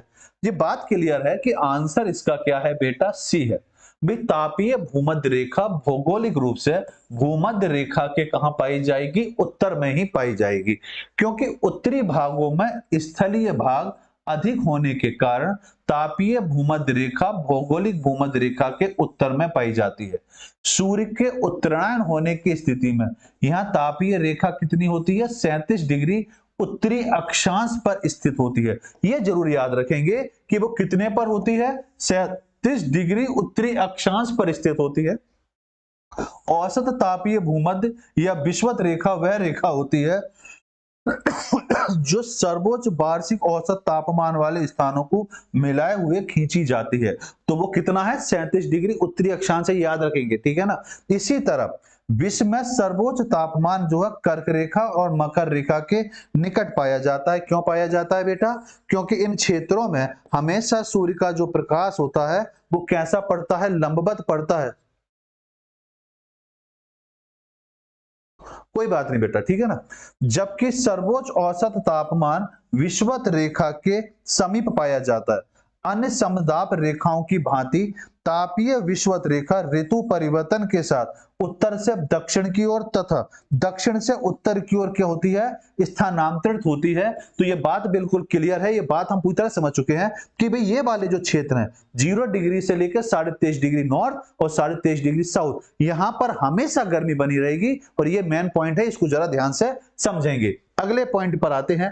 भाई अगला प्रश्न आपसे पूछा जा रहा है और ये प्रश्न है यूपी पीसीएस प्री 2013 का प्रश्न, ये आपसे डिस्कशन किया जाएगा। प्रीलिम्स पॉसिबल अरिहंत की श्रृंखला की तरफ से प्रश्न ये कह रहा है कि महाद्वीपों के अंतः स्थलों का वार्षिक ताप परिसर तापीय क्षेत्रों की अपेक्षा अधिक होता है, इसका क्या कारण है। महाद्वीप, ध्यान से समझिए, महाद्वीपों के अंतः स्थलों का वार्षिक ताप परिसर तटीय क्षेत्रों की अपेक्षा अधिक होता है। तट मतलब जो समुद्र के किनारे होते हैं, उसका रीजन क्या है, भूमि और जल के बीच तापीय अंतर होता है।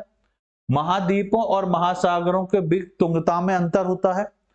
अंतः स्थलों में तेज पवनों की विद्यमानता पाई जाती है या तटों की अपेक्षा अंतः स्थलों में होने वाली भारी वर्षा इसके लिए होती है उत्तरदायी। तो जल्दी से बताएंगे इसका सही और सटीक आंसर। जी बिल्कुल, क्लास करिए बेटा, रोज होली है, रोज त्योहार है, क्लास करिए बेहतर तरीके से। प्रीलिम्स अगर आपका निकल गया और प्रीलिम्स छोड़िए फाइनल सिलेक्शन हो गया, रोज होली है, तो जल्दी से बताएंगे इसका सही आंसर क्या होगा। भूमि और जल के बीच तापीय अंतर, पहला ऑप्शन। महाद्वीपों और महासागरों के बीच तुंगता में अंतर, दूसरा ऑप्शन। अंतः स्थलों के तेज पवनों की विद्यमानता या तटों की अपेक्षा अंतः स्थलों में होने वाली भारी वर्षा, इसका क्या आंसर होगा। रावत जी का आंसर आया 7 का आंसर आया ए। अच्छा और बताइए और क्या हो सकता है। बिल्कुल सही आंसर आया कि भूमि और जल के बीच तापीय अंतर जो पाया जाता है, यही मेन कारण है कि महाद्वीपों और अंतः स्थलों में वार्षिक तापमान परिषद क्षेत्रों की अपेक्षा अधिक होता है। रीजन क्या है, रीजन साफ है, भूमि और जल के बीच में अंतर, तापीय टेम्परेचर क्या रहता है, अंतर पाया जाता है, यही मेन कारण है। तो इसका सही आंसर होगा ए। अब ए है तो इसमें बिल्कुल सही आंसर होगा केवल 1 होगा इसका बिल्कुल सही और जी बिल्कुल, बहुत बढ़िया। चलिए अगले प्रश्न पर आते हैं। चलिए व्याख्या भी समझ लेते हैं। भाई व्याख्या कह रही है ए है इसका सही आंसर कि महाद्वीपों के अंतः स्थलों का वार्षिक ताप परिसर जो है तटीय क्षेत्रों की अपेक्षा अधिक होता है। इसका मुख्य कारण भूमि और जल के बीच तापीय अंतर का मतलब तापीय अंतर पूरे वर्ष का जो टेम्परेचर होता है वो इसके लिए मेन रीजन है। स्थलीय भाग जलीय भाग की अपेक्षा शीघ्र गर्म और शीघ्र ठंडा होता है, ये भी भाग रखेंगे। स्थलीय भाग जो होता है जलीय भाग की अपेक्षा अधिक गर्म, जल्दी गर्म होता है और जल्दी ही ठंडा होता है। इसी कारण इसे स्थल जल के सूर्य ताप की समान मात्रा में मिलने वाले स्थल का तापमान जल से अधिक हो जाता है। इसी कारण महाद्वीपीय तापांतर क्या होता है, अधिक पाया जाता है। ये इसका बिल्कुल राइट आंसर है। अब इसका मतलब कथन सेकंड और थर्ड फोर्थ सही नहीं है। क्यों सही नहीं है इसको भी समझें, क्योंकि महाद्वीपों और महासागरों के बीच तुंगता में अंतर अतः स्थलों में तेज पवनों की विद्यमानता तथा तटों की अपेक्षा अंतः स्थलों में वर्षा का अधिक होना महाद्वीपों के अंतः स्थलों का वार्षिक ताप को क्या करते, प्रभावित कर नहीं कर पाती, क्योंकि वो उसको अधिक बनाए रखती है। तो यही रीजन है कि यहां पर जो है रीजन जो बना रहता है, इस कारण बना रहता है। जी बिल्कुल सही आंसर आपका है ए। चलिए अगले प्रश्न पर आते हैं और प्रश्न का आंसर कौन देगा ये देखते हैं बेटा। यूपी पीसीएस प्री 2012 का प्रश्न आपके लिए आया है, दीजिए।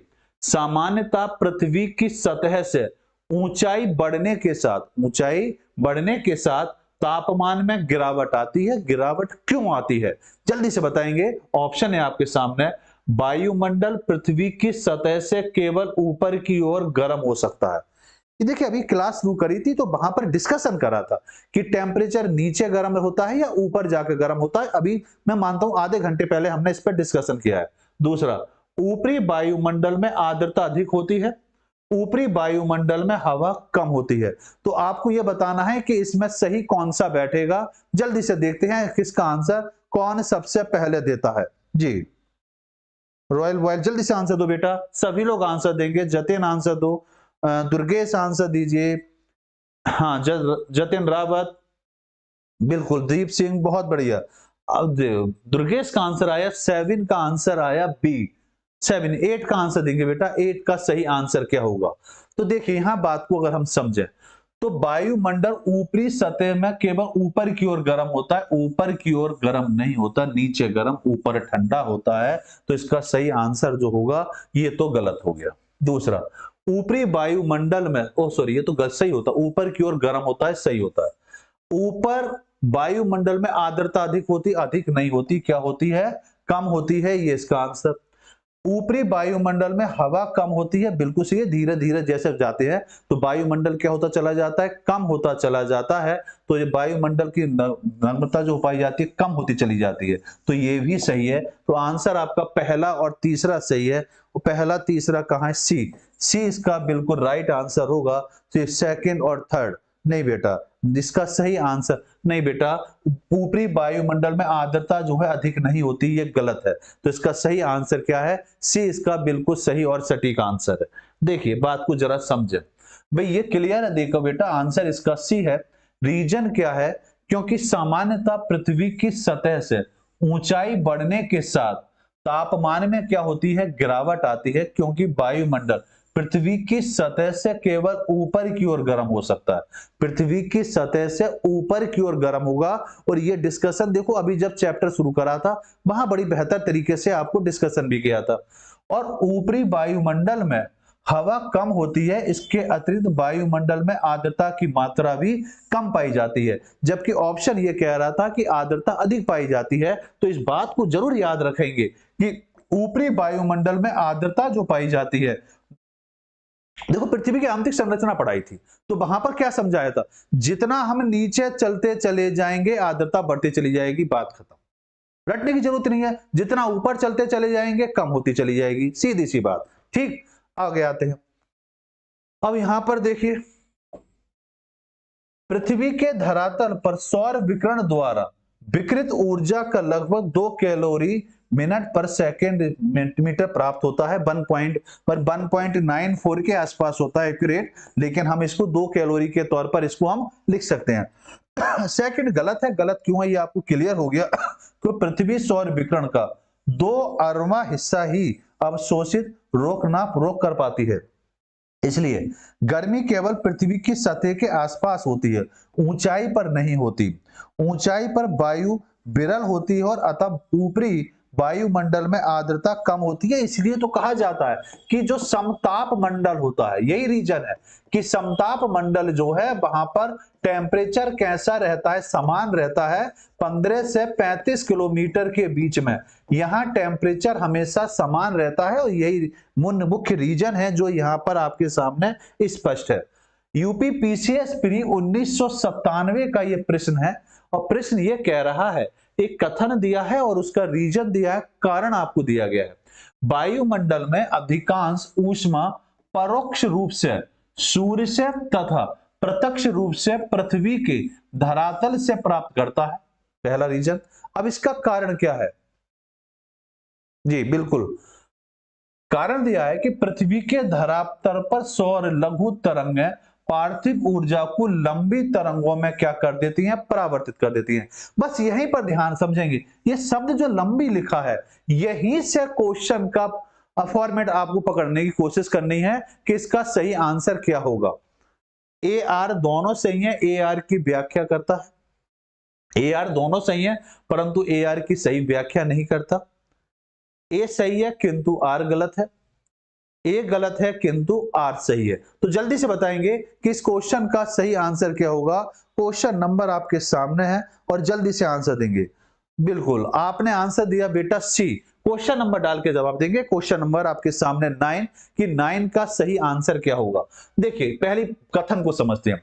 भाई वायुमंडल अधिकांश ऊष्मा परोक्ष रूप से सूर्य से तथा प्रत्यक्ष रूप से पृथ्वी के धरातल से प्राप्त करता है। यह बात बिल्कुल सही है क्योंकि आपने सर थोड़ी देर पहले इस पर आपने डिस्कशन किया था, तो यह बिल्कुल सही है। कारण दिया है कि पृथ्वी के धरातल पर सौर लघु तरंगें, बिल्कुल अभी हमने समझा था कि लघु तरंगों के रूप में यह पाया जाता है। और पार्थिव ऊर्जा की बात करें तो लंबी तरंगों में ये क्या हो जाता है, परिणत हो जाता है, क्योंकि उसी की वजह से प्रत्यक्ष रूप से धरातल पे ये क्या करा जाता है, प्राप्त किया जाता है। तो ये भी बिल्कुल स्पष्ट है कि जो कथन दिया है उसका कारण जो है वो इसकी सही और सटीक व्याख्या कर रहा है। तो आंसर होगा आपका ए है इसका बिल्कुल राइट आंसर। तो जिस बच्चे ने ए दिया है, किसने दिया है भाई, रावत जी ने आंसर दिया। रावत जी का आंसर बिल्कुल सही और सटीक आंसर है। चलिए आगे आते हैं, चलिए व्याख्या भी समझ लेते हैं कि इसकी व्याख्या क्या कहती है। भाई व्याख्या स्पष्ट रूप से वही बिंदु बताएगी कि आंसर तो सर इसका ए ही है। तो ए आर दोनों सही हैं और आर ए की क्या कर रहा है, सही व्याख्या भी कर रहा है, ये भी यहां पर स्पष्ट हो रहा है। बिग वायुमंडल अधिकांश ऊष्मा परोक्ष रूप से सूर्य से तथा प्रत्यक्ष रूप से पृथ्वी के धरातल से धीर तरंगों की पार्थिव विकिरण से क्या करता है, ये प्राप्त करता है। क्योंकि पृथ्वी के धरातल पर सौर लघु तरंगें पार्थिव ऊर्जा की लंबी तरंगों में क्या हो जाती है, परिणित हो जाती है। ये बड़ी इंपॉर्टेंट बात है भाई। सूर्य से पृथ्वी की जितनी ऊर्जा प्रसारित होती है उसका बहुत बड़ा भाग वायुमंडल की ऊपरी परतों द्वारा वापस प्रतिबिंबित कर दिया जाता है। वापस मतलब ओजोन लेयर के आसपास का जो क्षेत्र है वहां से उसको क्या कर दिया जाता है, वापस कर दिया जाता है। वायुमंडल में उपस्थित विविध प्रकार की गैसें, धूलकण, जलवाष्प की उपस्थिति के कारण सूर्य ताप का बहुत बड़ा हिस्सा वायुमंडल में ही समाप्त हो जाता है। इस प्रकार संपूर्ण वायुमंडल में सूर्य ताप की मात्रा 2% तल के समीप पहुंच पाता है। क्योंकि इसका डिस्कशन करा था कि सूर्य का जो प्रकाश है वो पृथ्वी के धरातल पर कितना पहुंचता है, 2% पहुंचता है। लेकिन इंटरनल एंट्री जो करता है वो कितना करता है भाई, सूर्य का प्रकाश 100% आ रहा है, पृथ्वी की सतह पर जो पहुंचता है वो 100%। इसके चारों तरफ एक लेयर पाई जाती है जिसकी चर्चा हम ओजोन लेयर के तौर पे करते हैं। यहां से 97% ये भाग हो जाता है वापस। बीच में जो ओजोन लेयर का जो भाग है जो 20 किलोमीटर है, इसमें 1% खर्च हो जाती है और 2% इसके भाग तक पहुंच पाती है। तो यही बात यहां स्पष्ट की गई है। सूर्य से पृथ्वी को हमेशा सूर्य ताप लघु तरंगों के रूप में प्राप्त होता है और पार्थिव विकिरण जिसका विकिरण वायुमंडल में पृथ्वी के धरातल द्वारा प्राप्त होता है, यह सदैव दीर्घ तरंगों के रूप में होता है। तो ये दोनों बातें याद रखेंगे कि यह दीर्घ तरंगों के रूप में होता है और वो लघु तरंगों के रूप में पाया जाता है। आइए अगले प्रश्न पर आते हैं। प्रश्न आपका है बिल्कुल हाल ही का प्रश्न है, आईएएस प्री 2023 का प्रश्न है। देखते हैं कौन सबसे पहले आंसर देगा। पृथ्वी के वायुमंडल के संदर्भ में निम्नलिखित कथनों में से कौन सा स्टेटमेंट सही है, यह आपको बताना है कि सर ये वाला स्टेटमेंट पूर्णतः सत्य लिखा हुआ है। तो कौन सा स्टेटमेंट है यह आपको बताना है। भूमध्य रेखा पर प्राप्त होने वाला सूर्य ताप कुल मात्रा ध्रुवों पर प्राप्त होने वाले सूर्य ताप की कुल मात्रा का 10 गुना होता है। पहली बात, कितना गुना होता है, 10 गुना, ये आपको बताना है। अवरक्त किरणें सूर्य ताप के लगभग 2/3 भाग में प्राप्त होता है। अवरक्त तरंगें निचले वायुमंडल में संकेंद्रित जल वाष्प द्वारा बृहत रूप से अवशोषित होती है। यह अवरक्त तरंगें सौर विकिरण के विद्युत चुंबकीय तरंगों के दृश्यमान स्पेक्ट्रम के भाग के अंतर्गत आती हैं। तो जल्दी से बताएंगे इसका सही आंसर क्या होगा। क्वेश्चन नंबर आपके सामने है 10 का दीजिए आंसर कि सर इस क्वेश्चन का सही आंसर ये बनता है। जल्दी से आंसर देंगे क्वेश्चन नंबर 10 का। जी जल्दी से फटाफट देते चलेंगे आंसर कि सर क्वेश्चन नंबर 10 का सही और सटीक आंसर ये रहेगा। जी तो यहां बात को जरा समझे भाई। भूमध्य रेखा पर प्राप्त होने वाले सूर्य ताप की कुल मात्रा ध्रुवों प्राप्त होने वाले सूर्य ताप की कुल मात्रा का 10 गुना नहीं होती, ये गलत है। 10 गुना नहीं होती क्योंकि ऊंचाई की बात करें तो 8 से 18 किलोमीटर की ऊंचाई तक ही ये स्थिर रहता है। दूसरा बात, अवरक्त किरण सूर्य ताप का लगभग 2/3 होता है, नहीं होता क्योंकि ये हर जगह अलग अलग रहता है, फिक्स नहीं होता। ठीक है ना भाई, अलग अलग क्षेत्र में अलग अलग तौर पर पाया जाता है क्योंकि प्रकाश समान रूप से पृथ्वी पर समान रूप से नहीं पड़ता। जबकि अवरक्त तरंगें निचले वायुमंडल में सांकृतिक जलवाष्प, बिल्कुल जलवाष्प के तौर पर बृहत रूप से अवशोषित होती हैं। ये बिल्कुल सही बात है कि वो अवशोषित किस रूप में होती है, जलवाष्प तथा बृहत रूप में क्या हो जाती है, अवशोषित तौर पर पाया जाता है। क्योंकि जलवाष्प की बात करें तो लगभग वो 4% आपके भूभाग में पाया जाएगा। अवरक्त तरंगे सौर विकिरण और विद्युत चुंबकीय तरंगों के दृश्यमान स्पेक्ट्रम भाग में होता है। ये गलत, अभी हमने पढ़ा लघु और दीर्घ तरंगों के तौर पर ये पाया जाता है, नॉट स्पेक्ट्रम के तौर पर। ये भी गलत है। तो सही आंसर क्या है इसका? सी होगा इसका बिल्कुल सही आंसर। आइए व्याख्या में इसको और बेहतर समझते हैं। इसका सही आंसर क्या होगा बेटा? सी होगा इसका सही आंसर। रावत जी ने आंसर दिया सी, बहुत बढ़िया। चलिए आइए देखिए, पृथ्वी के वायुमंडल में अवरक्त किरणें निचले वायुमंडल में संकृतित जल वाष्प द्वारा बृहत रूप से क्या हो जा जाती है? अवशोषित हो जाती है। वायुमंडल की समस्त जल वाष्प का 90% मात्र वायुमंडल की निचली सतहों में ही पाया जाता है, जो लगभग हमारा कितने परसेंट के तौर पर होता है? 0 से 4% के रूप में संपूर्ण तौर पर पाया जाता है।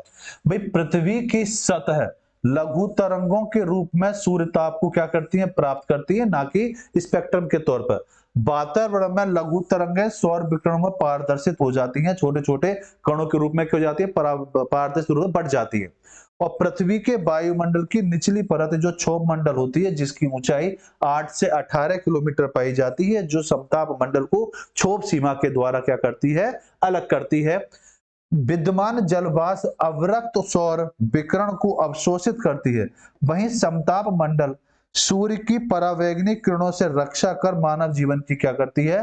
सुरक्षा करती है। समताप मंडल क्यों सुरक्षा करती है? क्योंकि समताप मंडल में ही आपकी एक लेयर पाई जाती है, जिसको हम ओजोन परत के तौर पर या ओजोन लेयर के तौर पर जानते हैं, जिसकी मोटाई कितनी होती है? लगभग 20 किलोमीटर के आसपास होती है। बिहार पीसीएस प्री 2023 का ये प्रश्न है आपका, वायुमंडल वाले चैप्टर से ही आपसे पूछा गया, और अरिहंत की जो सीरीज चल रही है प्रीलिम्स पॉसिबल में, वो आपसे पूछा जा रहा है कि वातावरण मुख्य रूप से किसके द्वारा गर्म होता है? वो कौन सा कारण है, वो कौन सा रीजन है जिसकी वजह से आपका जो वायुमंडल है वो क्या हो जाता है? गर्म हो जाता है। दीर्घ तरंग स्थलीय विकिरण, लघु तरंग विकिरण, परावर्तित सौर विकिरण, उपरोक्त में से एक से अधिक या उपरोक्त में से कोई भी नहीं। तो कौन सा ऑप्शन इसका सही होगा? देखते हैं सबसे पहले आंसर कौन देता है कि सर इसका सही और सटीक आंसर जो होगा वो आंसर ये वाला रहेगा जी। हाँ बिल्कुल बिल्कुल सही बताया बेटा, बिल्कुल रावत जी, बिल्कुल कल की बात आपकी सही है। 18 क्योंकि वो 13 हाफ हो जाता है, ठीक है ना? बिल्कुल। तो जल्दी से आंसर देंगे, इसका सही आंसर क्या होगा? देखते हैं कौन इसका आंसर सबसे पहले देता है। बिल्कुल रावत जी, बिल्कुल क्वेश्चन आंसर आए, रावत जी ने आंसर दिया उपरोक्त में से कोई नहीं। उपरोक्त में से कोई भी नहीं इसका रीजन रहेगा। नहीं बेटा, देखिए वातावरण मुख्य रूप से किसके द्वारा गर्म होता है? देखो अभी डिस्कशन हमने करा और वहां पर हमने देखा दीर्घ तरंगें स्थलीय विकिरण। दीर्घ तरंगें जो होती हैं वो लघु तरंगों के रूप में क्या हो जाती हैं? फैल जाती है। तो इसका सही और जो सटीक आंसर जो बना, वो आंसर जो बनेगा वो आंसर बनेगा आपका क्या? वो आंसर रहेगा आपका ए। इसका बिल्कुल सही और सटीक आंसर रहेगा। आंसर बेटा ए होगा इसका, ना कि बी सी डी। क्लियर है ना? कि दीर्घ तरंगे होती है, बड़ी तरंगे होती हैं, वो किस रूप में परिवर्तित हो जाती हैं? लघु तरंगों के रूप में क्या हो जाती हैं? विस्थापित हो जाती हैं। आइए समझ लीजिए। देखो अभी थोड़ी देर पहले हर बिंदु पर डिस्कशन आपके साथ कर रहा हूं, बिंदु को जरा ध्यान से सुनेंगे, ठीक है ना? और अगर फिर भी बातें अगर मिस हो जाती हैं तो आप नजदीक के बुक स्टोर से जाकर ये बुक परचेज कर सकते हैं। तो सब कुछ इसमें दिया हुआ है, जो भी मैं आपको पढ़ा रहा हूं वो सभी बिंदु आपको इस बुक के अंदर मिल जाएंगे। देखिए व्याख्या क्लियर है कि आंसर तो सर इसका ए ही है। भाई वातावरण मुख्य रूप से दीर्घ तरंगों के स्थलीय विकिरण के द्वारा क्या हो जाता है? गर्म हो जाता है। सूर्य से पृथ्वी तक पहुंचने वाली जो सौर विकिरण ऊर्जा को सूर्य ताप कहते हैं, और पृथ्वी सौर विकिरण ऊर्जा को दीर्घ तरंगों के रूप में वायुमंडल में क्या कर देती है? परावर्तित कर देती है, जिसे वायुमंडल गर्म हो जाता है। वायुमंडल के निचले भागों क्या करती है? भाई वायुमंडल नीचे से ऊपर की ओर जाकर गर्म होता है, ठीक है ना? सौर ऊर्जा लघु तरंगों के रूप में सूर्य तक पृथ्वी तक पहुंचाई जाए। तो ये तरंगें जो होती हैं वो किस रूप में परावर्तित हो जाती हैं? लघु तरंगों के रूप में सूर्य से पृथ्वी तक क्या होती हैं? ये छोटे छोटे, पढ़े ना? प्रकाश छोटे छोटे कणों के रूप में फैलता है। भाई प्रकाश कैसे चलता है? प्रकाश इन कणों के रूप में फैलता है। प्रकाश इस तरह से चलता है, ठीक है ना? तो बिल्कुल दोपहर 12 बजे के समय पृथ्वी सर्वाधिक सूर्य ताप प्राप्त करती है। क्यों? क्योंकि उस समय सूर्य का जो टेम्परेचर है वो कैसा, सूर्य का प्रकाश कैसा पड़ता है, बिल्कुल लंबवत पड़ता है, इसलिए उस समय ज्यादा। जब किंतु दिन की अवधि में ताप 2 से 4 के बीच अधिक होता है। बिल्कुल क्लियर, सर्वाधिक जो होगा वो दोपहर में होगा और पूरी पृथ्वी का अगर औसत निकाला जाए तो वह समय 2 से 4 के बीच का होगा, क्योंकि ताप ऊर्जा को परावर्तित होने का समय लगता है। क्योंकि ये बात क्लियर है कि ताप को ऊर्जा में परावर्तित होने में क्या लगता है, समय लगता है, बिल्कुल स्पष्ट बात है। ठीक, कोई बात नहीं बेटा, इसी चीज को तो सीखना है बेटा रावत, इसी चीज को तो हम सीखने की कोशिश कर रहे हैं। अगला प्रश्न है आपके सामने, मध्य प्रदेश पीसीएस प्री 2010 का प्रश्न है ये आपसे, और प्रश्न पूछ रहा है पृथ्वी पर सबसे उच्चतम तापक्रम रिकॉर्ड किया जाता है। उच्चतम तापक्रम जो रिकॉर्ड किया जाता है वो कहां रिकॉर्ड किया जाता है? भूमध्य रेखा पर, 10 डिग्री उत्तरी अक्षांश पर, 20 डिग्री उत्तरी अक्षांश पर, या 25 डिग्री उत्तरी अक्षांश पर? तो जल्दी से बताएंगे कि इसका सही आंसर क्या होगा, इसका सही और सटीक आंसर क्या बन सकता है। जल्दी से बताइए कि सर इसका जो सही आंसर बनेगा वो आंसर ये वाला रहना चाहिए। तो देखते हैं सबसे पहले कौन इसका आंसर देता है कि ये वाली डिग्री इसके अंतर्गत आएगी। अभी मैंने थोड़ी देर पहले इसका डिस्कशन भी करा, क्वेश्चन आया था और वहां पर इसका डिस्कशन किया था। देखते हैं इसका कौन आंसर दे पाता है। भाई यहां पर अगर हम बात करें तो आपको बताया था कि उत्तरी अक्षांश होगा, ये तो क्लियर है कि उत्तरी अक्षांश पर यह होता है। अभी थोड़ी देर पहले क्वेश्चन आया था उत्तरी अक्षांश, और उत्तरी अक्षांश में देखा था 37 डिग्री इसमें आया था। देखिए 37 डिग्री के तौर पर ये पूछा जा रहा है पृथ्वी पर सबसे उच्चतम तापक्रम रिकॉर्ड किया जाता है। उच्चतम तापमान जो रिकॉर्ड किया जाता है वो नॉर्थ में किया जाता है। अब रीजन है नॉर्थ में ही क्यों करा जाता है, इसका क्या रीजन है कि साउथ में नहीं करा जाता? तो पहले इस बात को समझेंगे। भाई नॉर्थ में इसलिए किया जाता है बेटा क्योंकि अभी मैंने थोड़ी देर पहले आपसे जिक्र करा था कि पृथ्वी और सूर्य के बीच की जब हम डिस्टेंस का आकलन करते हैं तो सूर्य पृथ्वी के बीच की जो डिस्टेंस है, एक तो आपको 4 जुलाई याद रखनी है और एक 3 जनवरी याद रखनी है। इस बात को जरा समझेंगे क्योंकि 4 जुलाई को सूर्य और पृथ्वी के बीच की जो डिस्टेंस होती है ये डिस्टेंस सबसे ज्यादा होती है, और 3 जनवरी को पृथ्वी और सूर्य के बीच की डिस्टेंस सबसे कम होती है। भाई जब हम आग के पास बैठेंगे तो आग के पास बैठेंगे तो कंफर्म है कि टेम्परेचर क्या होगा, टेम्परेचर बढ़ता हुआ दिखाई देगा, और जब टेम्परेचर हमें बढ़ता हुआ दिखाई देगा तो ये कंफर्म है कि आपको वो टेम्परेचर कब दिखाई देगा, जब हम आग के नजदीक पहुंचेंगे। तो सूर्य का प्रकाश पृथ्वी पर जब पड़ रहा है अधिकतम नजदीक कब आ रहा है? जनवरी में आ रहा है, और जनवरी में आ रहे हैं तो जनवरी क्या है आपका? साउथ वाला हिस्सा है, और ये वाला हिस्सा क्या है? ये नॉर्थ वाला हिस्सा है। तो डिस्टेंस सबसे ज्यादा कहां आ रही है?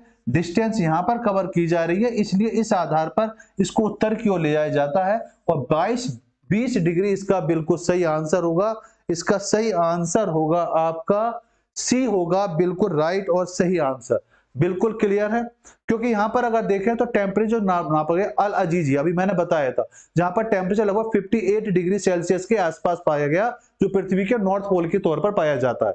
ठीक, ध्यान समझिए, पृथ्वी का सबसे उच्चतम ताप 20 डिग्री उत्तरी अक्षांश पर रिकॉर्ड किया जाता है। पृथ्वी का सबसे उच्च तापमान लीबिया के शहर अजीजिया में 1992 में 57.77 डिग्री रिकॉर्ड किया गया था। वर्तमान में अधिकतम तापमान वाला स्थान अब भी यही बना हुआ है, जबकि भारत में बात करेंगे तो भारत में 52 डिग्री टेम्परेचर सबसे ज्यादा है। वर्ष 2012 में विश्व मौसम विज्ञान संगठन WMO वर्ल्ड मेडिटेशन ऑर्गेनाइजेशन ने अल अजीजिया में अधिकतम तापमान रिकॉर्ड की जांच की, और 20 डिग्री उत्तरी अक्षांश के आसपास के क्षेत्र अत्यधिक क्या पाए गए? गर्म पाए गए। रीजन आप बिल्कुल समझ रहे होंगे कि अधिकांश भूभाग जो है वो कहां पाया जाता है? नॉर्थ में पाया जाता है। अधिकतम भूभाग कहां पाया जाता है? नॉर्थ में पाया जाता है। ये बात तो आप समझ रहे होंगे कि अधिकतम भूभाग कहां पाया जाता है? पृथ्वी के नॉर्थ पोल में। अगर आप पृथ्वी को देखेंगे तो यहां स्पष्ट होगा कि पृथ्वी का जो भूभाग है वो ज्यादातर भाग कहां पड़ रहा है? भाई पृथ्वी अगर हम बीच में यहां से गुजार रहे हैं तो आप ये भूमध्य रेखा को पाएंगे, और ये भूमध्य रेखा जो है, ये भूमध्य रेखा, ये तो पृथ्वी का भूभाग ज्यादातर कहां है? नॉर्थ क्षेत्र में पाया जा रहा है। तो नॉर्थ क्षेत्र में अधिकतम पाया जाता है, यही रीजन है कि टेम्परेचर अधिक गर्म यही रहता है। अगला प्रश्न आपसे पूछा जा रहा है, प्रश्न पूछा जा रहा है बेटा आपसे कि प्रश्न कह रहा है कि यूपी पीसीएस प्री 2002 का ये प्रश्न है और प्रश्न कह रहा है कि बताइए निम्नलिखित में से कौन सा कथन सही नहीं है। कौन सा कथन सही नहीं है ये आपको बताना है कि ये वाला कथन इसमें सही नहीं होगा। जल वाष्प निचले वायुमंडल की अति परावर्तित गैस है। अधिकतम तापमान की मेघला विषुवत रेखा के सहारे पाई जाती है। शीत कटिबंध उभय गोलार्ध में दुर्भाम व्रत और लघु ध्रुवों के बीच उपस्थित है।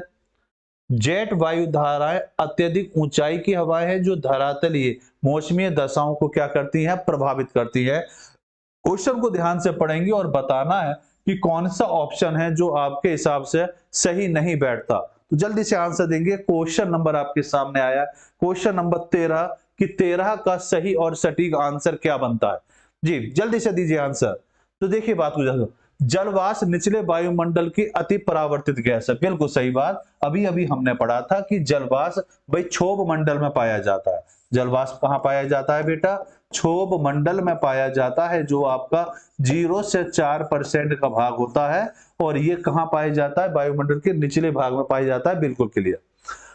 अधिकतम तापमान में मेघला विषुवत रेखा के सहारे पाई जाती है, नहीं, मेघला विषुवत रेखा के सहारे नहीं पाई जाती, ये बात हम स्पष्ट कर चुके हैं। ये इसके साथ आसपास नहीं पाई जाती, भाई 20 डिग्री उत्तरी अक्षांश के आसपास पाई जाती है। भूमध्य रेखा पर हम ये कह सकते हैं कि यहाँ पर दिन रात समान हो सकते हैं, लेकिन अधिकतम तापमान जो पाया जाता है वो कहाँ पाया जाता है, वो अधिकतम तापमान 20 डिग्री नॉर्थ अक्षांश पर पाया जाता है। अभी हमने थोड़ी देर पहले डिस्कशन करा था, कहां पाया जाता है, नॉर्थ अक्षांश में पाया जाता है। तो यही ऑप्शन आपको लगता है कि गलत होना चाहिए। आगे बात को फिर भी समझते हैं। शीत कटिबंध उभय गोलार्ध में दूरभाम व्रत और लघु ध्रुवों के बीच उपस्थित होता है, बिल्कुल सही है। भाई जेट पवनें क्या होती हैं, जेट पवन आपने देखो हिमालय में लगभग 350 किलोमीटर की ऊंचाई पे जो पवनें चलती हैं जिनको जेट पवन कहते हैं, जिसकी वजह से आपके उत्तर भारत में जो वर्षा होती है उसके लिए मुख्य उत्तरदायी आपकी जेट पवन ही होती हैं, जिसके माध्यम से मानसून आपका ऊपर की ओर उड़ता है अरब सागर बंगाल की खाड़ी से, और वो 2 भागों में विभाजित होकर उत्तर भारत की ओर मूव कर जाता है। तो इसका ये भी आंसर सही है। तो फिलहाल यहां पूछ रहा है कौन सा सही नहीं है, तो सही कौन सा नहीं है, बी होगा इसका सही और सटीक आंसर। आइए इसको व्याख्या से भी समझ लेते हैं। व्याख्या क्या है इसकी, बी बिल्कुल सही है। तो दिए गए कथनों में अगर हम बात करें तो बी इसका आंसर सही नहीं है। अधिकतम तापमान मेघला विषुवत रेखा के सहारे पाई जाती है, क्योंकि पृथ्वी पर सबसे उच्च तापमान 20 डिग्री उत्तरी अक्षांश के आसपास दर्ज किया गया है। विषुवत रेखा क्षेत्र में सूरज की किरणें लंबवत पड़ती हैं, बिल्कुल क्लियर है, और कम पाया जाता है। तापांतर क्या पाया जाता है, टेम्परेचर यहाँ पर कम पाया जाता है, तथा बादलों के निर्माण तथा वर्षण के कारण तापमान अधिक नहीं हो पाता, जबकि उपोष्ण कटिबंधीय क्षेत्रों में कम बादल होते हैं और 20 डिग्री उत्तरी अक्षांश के निकट उच्च तापमान रिकॉर्ड किया जाता है। ये होगा 20 डिग्री नॉर्थ, बिल्कुल बहुत सही बेटा। चलिए अगले प्रश्न पर आते हैं। प्रश्न कह रहा है यूपी पीसीएस प्री 2019 का ये प्रश्न है, और प्रश्न आपसे कह रहा है निम्नलिखित में से कौन एल्बिडो से संबंधित है। अभी जब शुरू में आपको सूर्य तापांतर पढ़ाया था तो वहां पर एल्बिडो के बारे में आपके साथ डिस्कशन भी मैंने किया। तो देखते हैं सबसे पहले कौन बताएगा कि एल्बिडो क्या है। संचार शक्ति है, अवशोषित शक्ति है, उत्सर्जक शक्ति है। एल्बिडो की बात करें तो एल्बिडो सूर्य ऊर्जा का वह भाग होता है जहां पर जो पृथ्वी की जो एनर्जी है वो सतह से क्या हो जाती है, वापस कहां होते हैं, अंतरिक्ष की ओर क्या हो जाती है, परावर्तित हो जाती है। तो सूर्य दिन भर में जो प्रकाश देता है वो प्रकाश जब वापस हो जाता है उसको क्या बोला जाता है, एल्बिडो बोला जाता है। तो वापसी की शक्ति के तौर पर इसको जानेंगे। इसका सही आंसर होगा नॉट बेटा, इसका सही आंसर होगा डी, बिल्कुल क्लियर, कि प्रकाश का एनर्जी का वापस जाना। तो जो वापस जाएगी एनर्जी वो क्या कहलाएगी, एल्बिडो के तौर पर जानी जाती है। देखिए बात को समझ लेते हैं बेटा, बिल्कुल क्लियर आंसर, कि आंसर सर इसका क्या होगा, डी होगा। एल्बिडो होता क्या है भाई, सौर ऊर्जा का वह भाग जो पृथ्वी की सतह से वापस अंतरिक्ष में परावर्तित होता है। ये मेन बात है कि पृथ्वी की सतह से वो अंतरिक्ष की क्या होती है, परावर्त वापस होता है वो इसको भाई विकिरण के परावर्तित योग को पृथ्वी का एल्बिडो कहा जाता है। और यह भाग परावर्तन गुणांक है और इसका मान 1 से कम होता है। ये भी याद रखेंगे कि इसकी वैल्यू कितनी होती है, 1 से कम होता है। ये याद रखना कि इसकी वैल्यू कितनी होती है, 1 से कम होती है। वो डिपेंड करती है पर आप गुणांक के आधार पर। ये पृथ्वी की सतह के ऊर्जा संतुलन में एक प्रमुख भूमिका निभाता है। बर्फ का एल्बिडो अत्यधिक होता है। अभी हमने चर्चा करा था कि प्रकाश का जो परावर्तन है वो सबसे ज्यादा प्रकाश का फैलाव जो होगा वो कहाँ होगा, जो ठोस बर्फ होगी, ताजा बर्फ होगी, उस पर सबसे ज्यादा होगा। तो मैं आशा करूंगा कि आज जो आपके साथ डिस्कशन किया वो डिस्कशन काफी अच्छा रहा होगा, चीजें आपको क्लियर हुई होंगी। क्लास कैसी लगी अपने विचार जरूर रखेंगे। और मैं पुनः बताऊं, जो अरिहंत की तरफ से आपकी तरफ से बेहतरीन जो श्रृंखला चल रही है प्रीलिम्स पॉसिबल में, जिसमें मैं चर्चा आपके साथ भारत के भूगोल और विश्व के भूगोल की कर रहा हूं, वो सभी बिंदु बेटा इस बुक में आपको मिलेंगे। जो भी कुछ पॉइंट पढ़ा रहा हूं वो सभी इस बुक में दिए हुए हैं। तो आप अपनी तैयारी को और बेहतर करिए, श्रृंखला के साथ जुड़े रहिए। और बेहतर करना चाहते हैं, चीजों को और बेहतर समझना चाहते हैं, तो नजदीक के बुक स्टोर से आप इस बुक को परचेज कर सकते हैं या आप ऑनलाइन भी ऑर्डर कर सकते हैं। बुक की खासियत तो आप समझ चुके हैं कि 1990 से लेकर 2023 तक के जितने भी एग्जाम हुए हैं विगत वर्ष के, आईएएस के, पीसीएस के, वो सभी बिंदु इसमें आपको मिलेंगे। तो ठीक है, चलते हैं, मिलते हैं कल फिर अपनी क्लास में। विचार जरूर देते हुए चलेंगे कि क्लास कैसी लग रही है, अपने साथियों को बताएं। धन्यवाद।